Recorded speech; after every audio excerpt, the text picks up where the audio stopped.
o sea, tenía un problema fuerte con el alcohol por lo que yo hacía. Y yo no recuerdo cuándo me embriagué tanto, que cuando abrí los ojos, yo estaba tirado en la avenida principal de la ciudad. Mientras yo escuchaba esa música, había una fuerza que me decía, quítate la vida. Y ahí encontré una botella de veneno y me la tomé.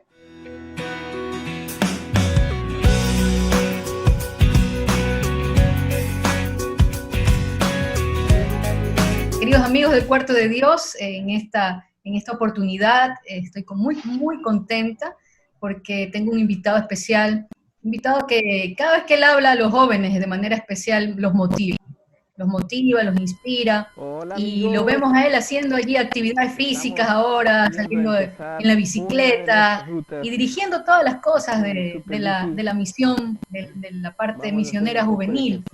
Y tengo aquí pues con ustedes, con todos nosotros, al pastor Gustavo Ceballos. Él es departamental de jóvenes de la Misión Ecuatoriana del Sur, y le doy una cordial bienvenida al Cuarto de Dios. Bienvenido, pastor. ¿Cómo está?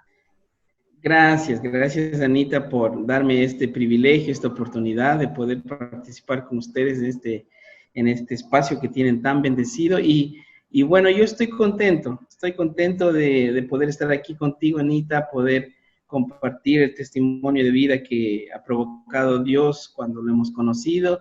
Y pues, sí, también feliz porque estoy ahorita yo portando una camiseta que es un baluarte para nuestra juventud. Hemos salido de una semana súper bendecida con los jóvenes acá en el país y en nuestro campo. Y pues bueno, estamos aquí listos para poder conversar, Anita. Felicidades, pastor, por esa semana de Caleb, en donde pude también participar de manera entusiasta con nuestros jóvenes. Pastor, ¿qué sentimientos le vienen, qué sensaciones le vienen a su mente cuando usted recuerda aquellos tiempos cuando no conocía a nuestro amigo Jesús? Cuénteme cómo lo conoció.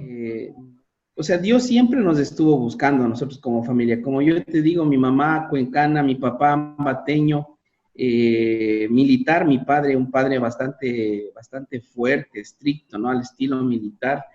Y una madre muy dulce, muy tierna, muy de casa, que por ese lado siempre había como la apertura, ¿no? O sea, que es como que Dios siempre nos estuvo buscando, o sea, mamá preocupada por nosotros, venían, golpeaban la puerta, entonces había gente que nos quería hablar, como típico, siempre aparece alguien que golpea la puerta, quiere hablarte de Dios, y la mamá queriendo dejar entrar el mensaje, pero en cambio un papá que cuando de pronto veía eso decía, no, fuera de aquí. Y a pesar de que hubo esa lucha, ¿no?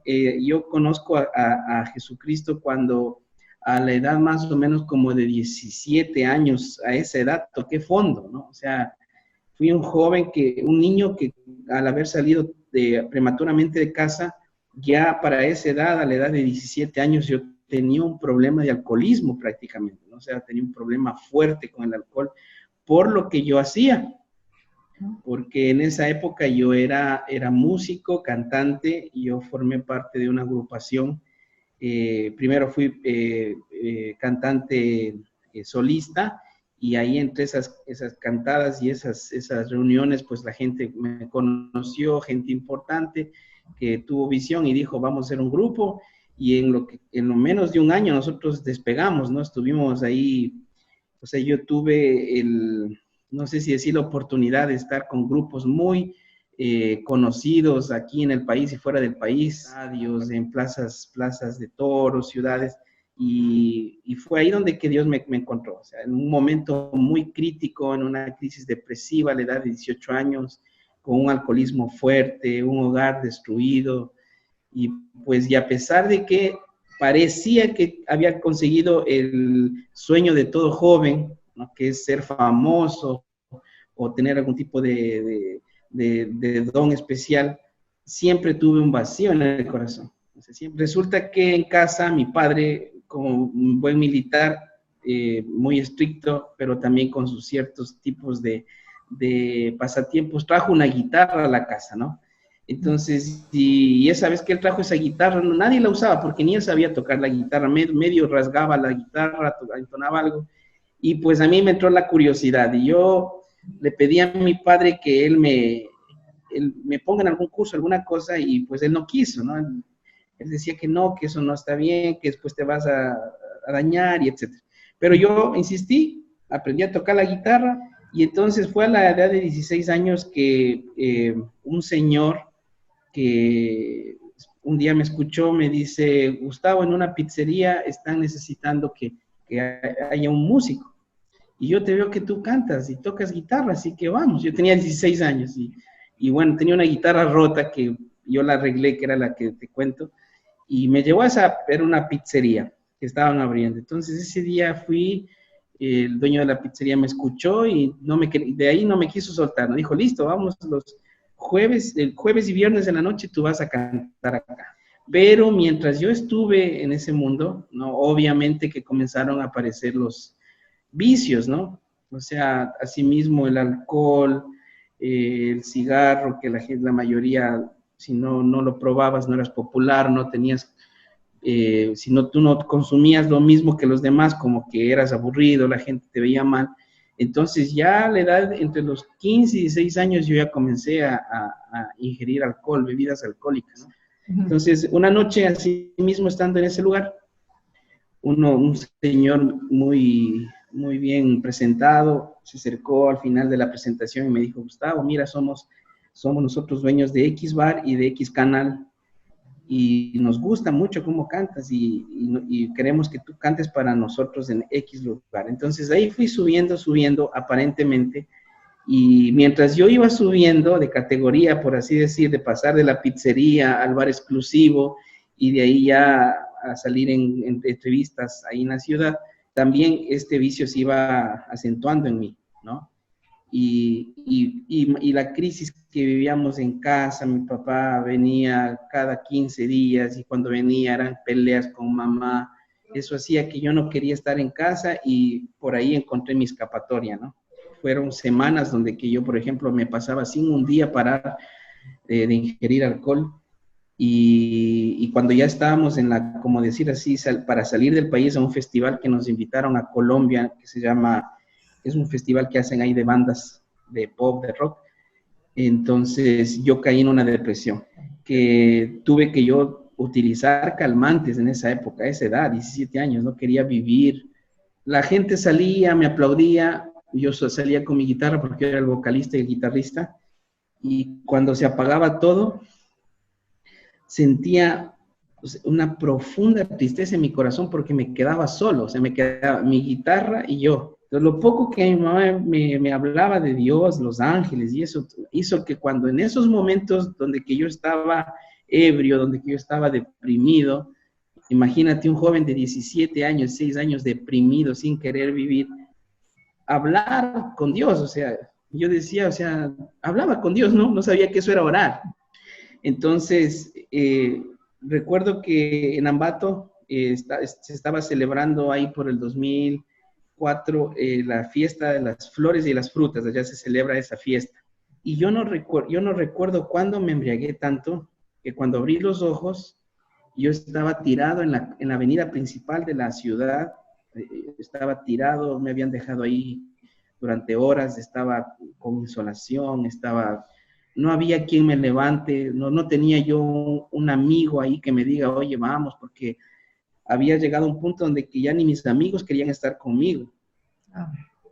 Porque porque ya era un estorbo yo, ¿no? Y que cuando me subí a un escenario, las 3 o 4 canciones primeras las interpretaba muy bien, pero como ya pasó el tiempo y ya ingerí bebida alcohólica, comenzaba a equivocarme y hacía ridículos y todo. Entonces, fue muy fuerte. Fuerte. Recuerdo que mi madre me había encontrado, o sea, justo yo estaba caminando por la ciudad y mi madre ahí con mi cuñada, mi hermano, me amenazado a ver y quisieron llevarme, ¿no? A la fuerza. Y mi mamá llorando me decía, pero mírate, hijito, ¿cómo estás? Y vamos a la casa y después de tanto que me rogaron, me llevaron, ¿no? Pero yo no quería ir. Entonces, ellos me dejaron solo en la sala. Y fíjate, Anita, que esto es súper interesante, ¿no? Porque yo era fanático de un grupo de rock y yo prácticamente idolatraba ese grupo de rock. Cuando yo me quedé en la sala de esa casa, de mi casa, de mi infancia, yo le pedí a mi mamá, ya me trajiste a la casa, déjame solo, déjeme estar aquí en la sala solo. Me acuerdo que me dejaron solo y yo puse esa música, la música de ese grupo. Y yo sentía que una fuerza así muy fuerte me decía, mátate. Mientras yo escuchaba esa música, había una fuerza que me decía, quítate la vida. Así que tomé esa decisión, ¿no? Nosotros vivíamos en un 5º piso y yo me direccioné a la ventana de la casa en el 5º piso del departamento y yo iba a lanzarme. Y fíjate cómo es el diablo que inclusive me hacía pensar, o sea, mira, tienes que lanzarte de cabeza porque si caes de pies puedes quedar, o sea, era todo así como para destruirme por completo. Y cuando yo me estaba yendo a lanzar, a mi mano derecha estaba un como lavador, donde tenía mi madre detergentes y eso, y ahí encontré una botella de veneno y me la tomé. Entonces, y bueno, y la historia, mi mamá me dice que cuando ellos salieron me encontraron ahí ya inconsciente, ¿no? Y en esa época el sistema de salud de mi ciudad en un hospital era para morirse. O sea, si tú ibas a un hospital en esa época, morías porque morías. La gente tenía miedo de ir al hospital de Ambato en esa época. Así que fui, me habían llevado, me habían hecho un lavado y desperté en estado vegetal. Y esa noche, que yo esto no cuento por tal vez lo místico, sino que ya hilando todo ahora, ¿no? Claro. ¿Quién soy yo? Y que ahora que yo te cuento, y si de pronto yo tuviera una foto para mostrarte quién fui antes, o sea, no me creerías, ¿no? Entonces, me ingresaron a cuidados intensivos, te digo, no me podía mover, abría los ojos, yo veía a mucha gente ahí en cuidados intensivos en esa época, en ese hospital, la gente moría cada rato, y yo escuchaba cómo la gente gemía de dolor y ya sacaban un muerto. Y mientras estaba así como un escenario así bastante triste de muerte, se acercó una enfermera.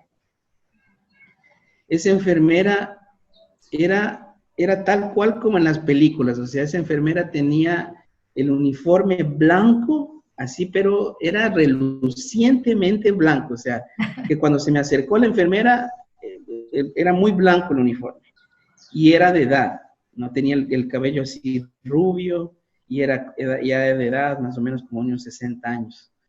Y me puso la mano en la cabeza y me dijo, ¿por qué te quisiste matar? Si tú todavía eres jovencito, no tienes tanto por delante, me dijo la enfermera. Wow. Y me dijo, pero no te preocupes, me dijo, porque yo te voy a sanar.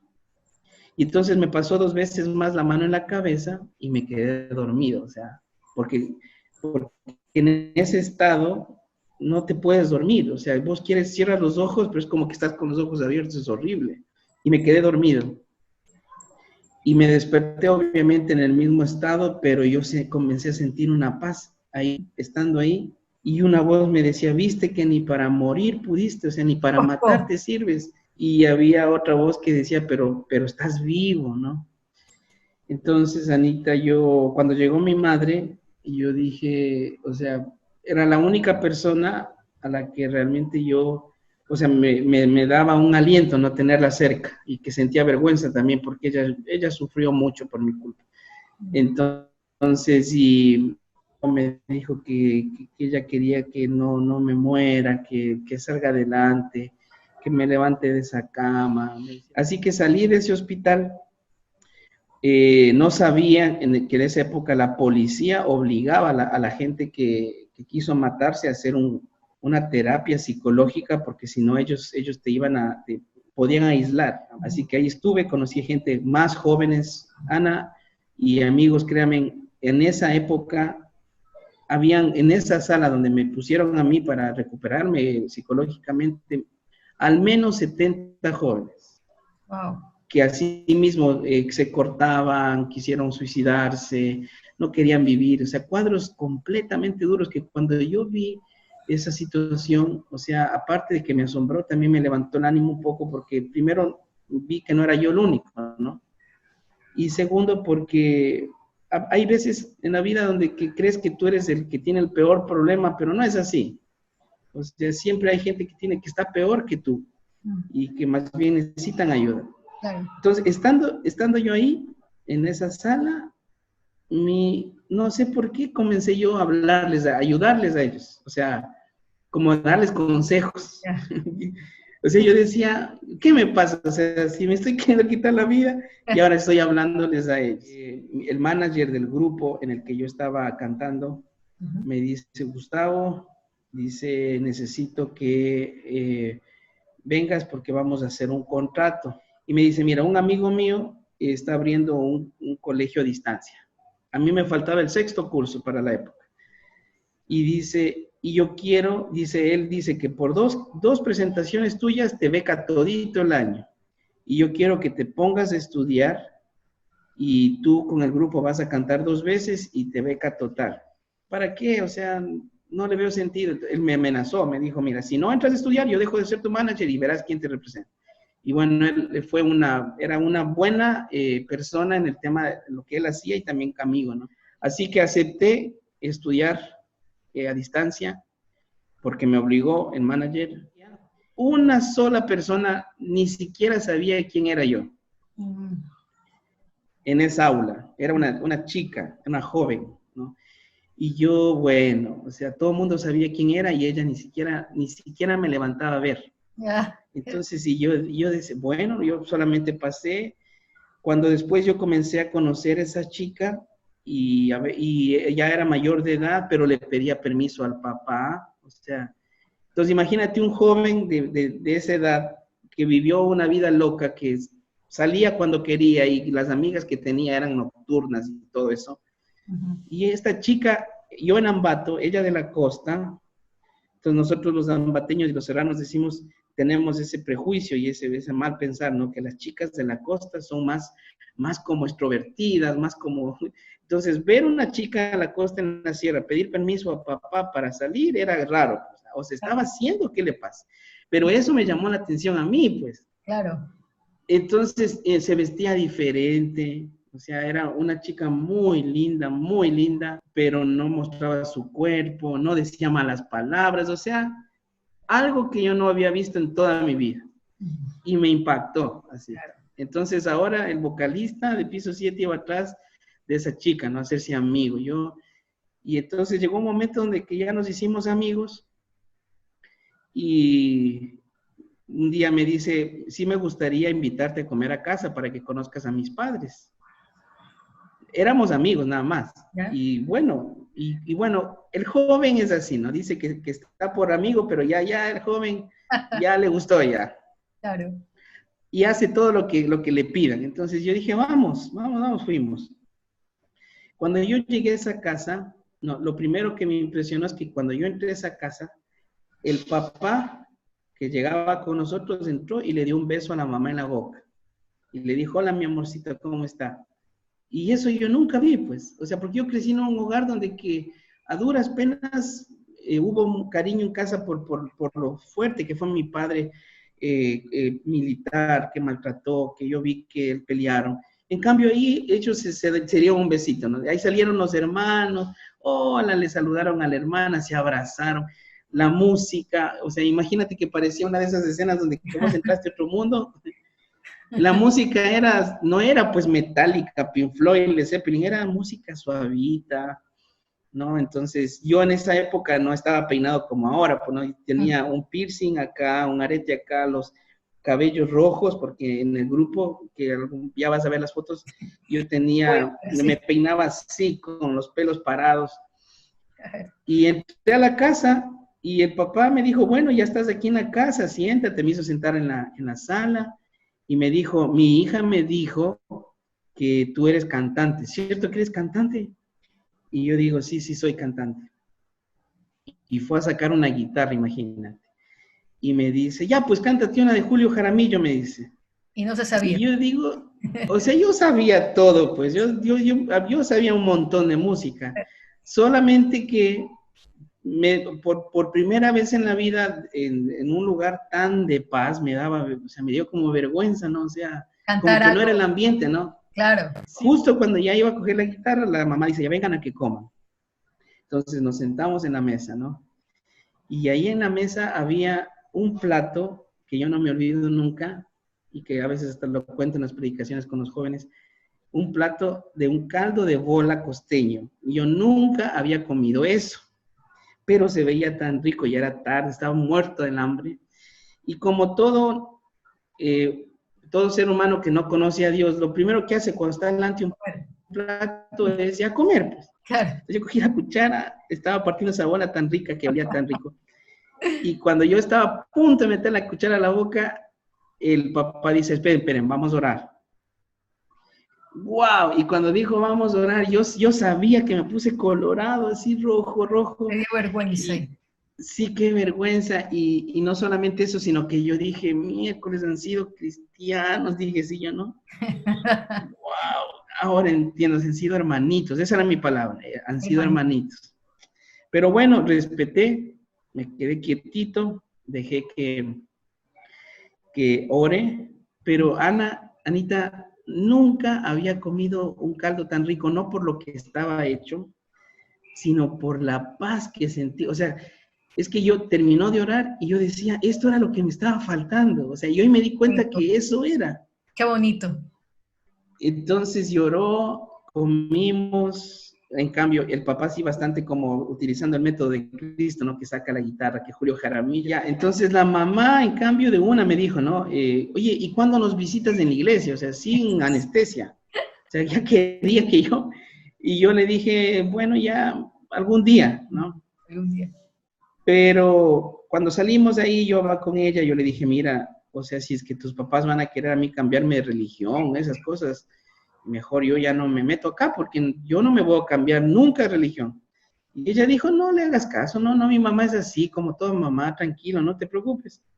Y me fui, pues, a mi casa, ¿no? Y cuando yo volví a mi casa, Anita, o sea, ver que mi mamá estaba llorando, que mi hermano no había llegado porque estaba ebrio, todos comíamos a cualquier hora, no había nosotros la Navidad, por ejemplo, no era que nos sentábamos a la mesa, un cumpleaños, y ahí el Espíritu de Dios me comenzó a dar durísimo, o sea, yo decía, pero, o sea, qué bonito momento que tuve con esa familia, cómo no quisiera que mi familia sea así. Entonces, y yo decía, ¿no?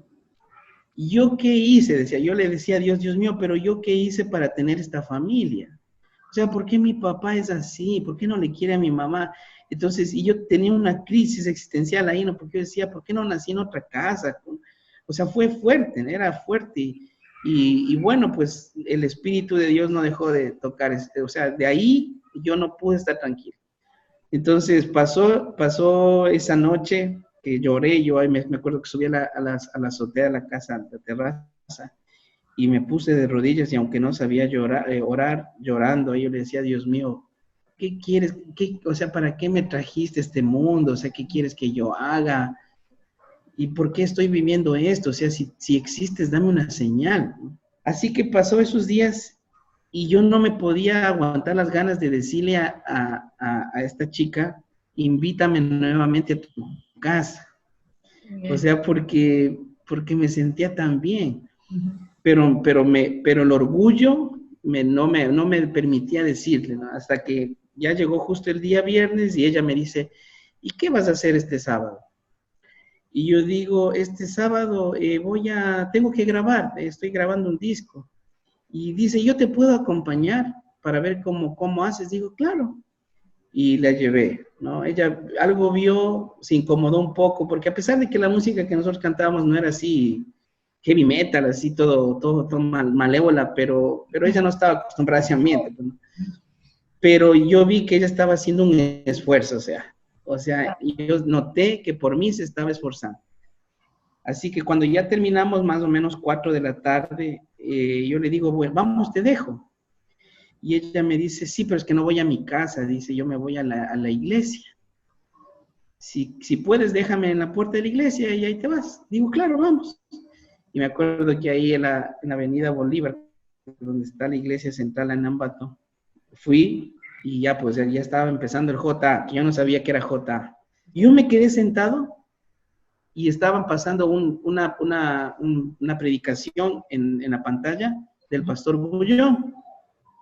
Y justo cuando yo veo, dice, has querido quitarte la vida.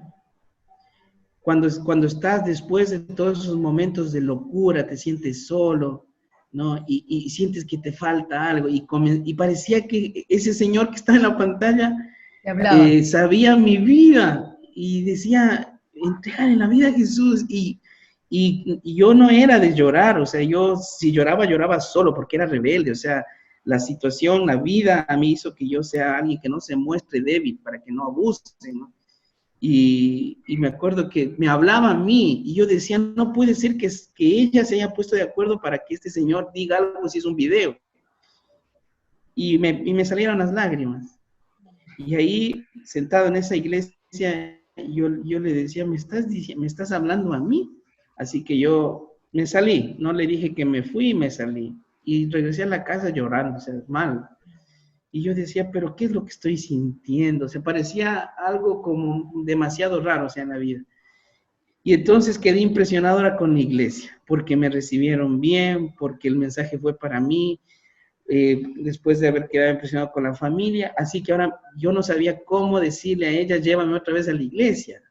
O sea, porque me sentía tan bien. Así que para resumir y para ir así concluyendo, yo le digo a ella, dile a tu papá que me invite otra vez a la iglesia, pero no le digas que te estoy diciendo que me invite, o sea, hazte como que le dices, pero que no me dices. Y me invitó y comencé a ir a la iglesia. Fueron los mejores días de mi vida porque nunca había sentido tanta paz. Y el papá dijo, y bueno, ¿y cuándo estudias la Biblia? Tienes que estudiar la Biblia. Y si quieres yo te doy el estudio, y ahí con mi hija te vamos dando el estudio. Y digo, bueno, si pueden. Entonces y ella me gustó mucho a mí, y yo le dije a ella que eso fue bueno, de pronto sirve que cuente que yo me declaré a ella. Yo le dije que quiero que sea mi novia para que se case. Y ella me dijo, mira, y yo también quiero, me dice, pero si tú no conoces a Jesús, yo no puedo casarme contigo. O sea, no me dijo si no te haces adventista. Ella me dijo, si tú no conoces a Jesús y no te entregas a Él, yo no puedo. Comencé a descubrir la Biblia y me gustó mucho, al punto de que cuando ya terminó la fe de Jesús, porque me dieron la fe de Jesús, yo ya estaba esperando que el Señor, el papá de la chica, me bautice. Yo pensé que Él era el que me bautizaba. Entonces, cuando ya terminamos el estudio, a la semana siguiente Él me dice, oye, así, no era un llamado como uno quisiera, ¿no? Así que mira que Dios te está buscando. No. Él me dijo, oye, ¿y cuándo te bautizas? Así. Pero ¿sabes por qué tuvo esa capacidad? Porque Él se hizo amigo mío. O sea, impresionante ese señor. O sea, yo le llegué a querer tanto hasta hoy, lo amo en el Señor, ese señor, porque Él se hizo amigo. O sea, la figura del papá que estaba ausente, a este joven, y del amigo que no estuvo cuando estaba en el piso acabado, lo hizo Él. Y bueno, me bautizó el pastor Antonio López, y me acuerdo que ese día, algunos jóvenes en la iglesia, fíjate, cuando yo estaba entrando al bautisterio, ¿no? Y ya me bautizaron, yo salgo y salen algunos jóvenes, oye, vos eres el vocalista de Piso 7, o sea, yo me daba cuenta que esos jóvenes de la iglesia escuchaban esa música también. Entonces, pero mi testimonio del vocalista que se bautizó les ayudó a esos jóvenes. Claro. O sea, por eso es que cuando el Espíritu de Profecía dice que con semejante ejército de jóvenes, o sea, yo no solamente lo creo porque es el Espíritu de Profecía lo que lo dice, sino porque lo viví. O sea, porque el testimonio de un joven, imagínate esta chica que simplemente con el hecho de vestirse diferente, con el hecho de actuar diferente, me atrajo a mí, a Dios. Entonces, finalmente me bauticé, ella me aceptó, fuimos novios 1 año y medio, nos casamos, ¿no? Y al año que nos casamos, fueron que pues, unos 4 meses después, salió el anuncio de que se abría la escuela de teología aquí en el Ecuador. Y yo estaba enamorado de Jesús, Anita. Yo no quería saber nada, renuncié al grupo de rock, en el periódico de Ambato, El Heraldo, decía, vocalista de Piso 7, abandona el grupo para irse a ser sacerdote. Porque ellos se enteraron de que yo, aparte de que tomé la decisión de seguir a Jesús, me fui a estudiar teología, ¿no? ¿Por qué? ¿Y por qué terminé estudiando teología? Porque no podía parar de hablar de Jesús y porque yo no quería desperdiciar el tiempo, porque yo sabía que hay muchos jóvenes como yo que deben estar pasando los peores dramas que yo y que solo necesitan lo que yo recibí, y que era el amor de alguien que conocía a Cristo y que le mostró a Cristo como un amigo, ¿no? Como alguien que no es ese Cristo que te dice eres un pecador, eres un borracho, sino un Cristo que se acerca contigo con cariño, porque me levantó, me casé con Sarita, que es mi actual esposa, yo ahí te dejé unas fotos con mis hijos, y terminé siendo pastor. O sea, ustedes, que mi papá y mamá, después de que yo me bauticé, ellos estudiaron la Biblia, y después de un año, después de 6 meses, el más bravo, mi papá se bautizó.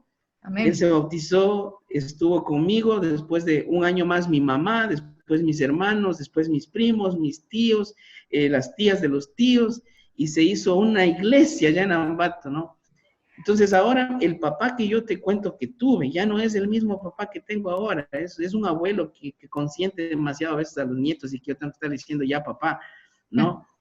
Porque Dios transforma a la gente. Así es. Nunca juzgue a un joven a buenas y primeras. O sea, detrás de toda rebeldía, detrás de todo vicio, detrás de toda cosa, hay un pasado que tal vez cuando nosotros entramos con un juicio no tan acertado y de frente con el juicio, en vez de ayudarlos, los hundimos más. O sea, yo quiero decirles a la gente que pasa de los 39 para arriba, que crean en los jóvenes. Los jóvenes tienen algo que nosotros los adultos no tenemos, y que es esa fuerza, ese ímpetu, que a veces ya nos falta a nosotros, que si es bien canalizado, ellos pueden hacer grandes cosas. Y a los jóvenes yo les quiero dejar un mensaje: no se den por vencidos nunca. O sea, no dejes que la gente que te habla negativo, o de pronto esa voz que a veces nos habla, que sabemos que es el diablo, o esa conciencia mala ahí, te convenza de que no puedes. En el nombre de Jesús todo se puede, todo se puede. Así es. Si tú estás luchando con algún vicio, si tú estás teniendo algún conflicto que sobrepasa los límites de tu fuerza, cae de rodillas a Jesús y dile: aquí estoy.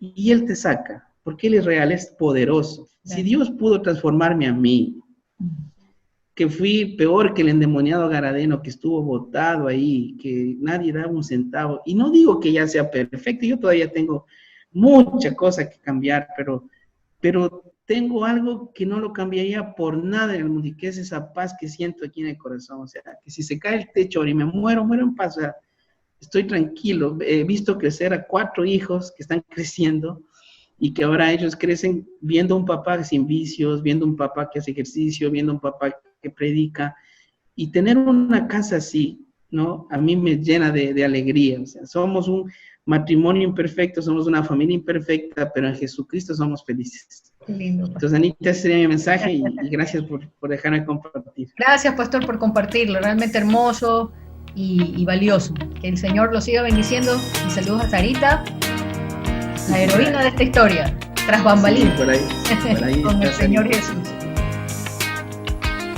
Hola, estamos listos para comenzar una ruta. Adiós, amigos.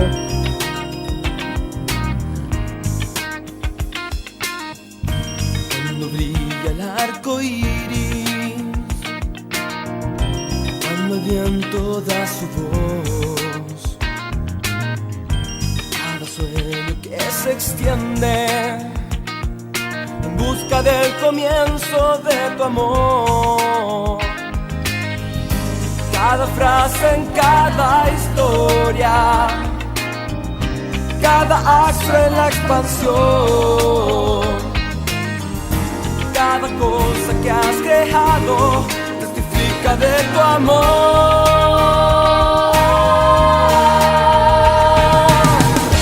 Mientras dure mi existir, soy testigo de tu amor.